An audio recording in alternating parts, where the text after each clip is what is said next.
Tout peuple qui s'endort en liberté se réveillera en servitude, avertissait le philosophe Alain.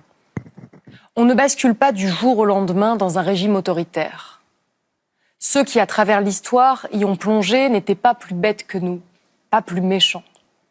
On y glisse souvent doucement, sans fracas, à force de petits renoncements et d'inconscience. Ça commence par des mots vidés de leur sens, des réalités travesties, des discours qui banalisent ce qui ne devrait pas l'être. Et puis un beau matin, on réalise que la démocratie n'existe plus. On n'est même pas stupéfait, on est impuissant.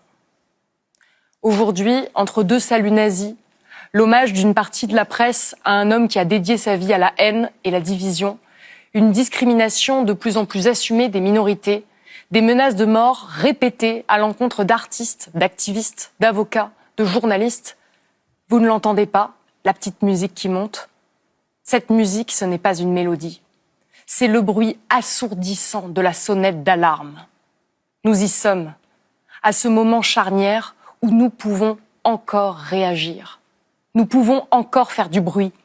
Nous pouvons encore mettre en lumière les faits vérifiés pour déchirer l'obscurantisme qui menace. Nous pouvons encore dire haut et fort que nous ne voulons pas de ce monde-là.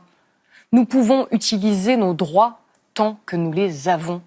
Le droit d'informer, le droit de nous rassembler, le droit de créer, le droit de rire et de faire rire, le droit d'affirmer notre envie de solidarité, notre besoin d'humanité.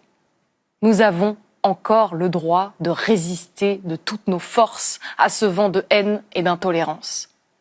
La démocratie ne meurt que si on la laisse mourir.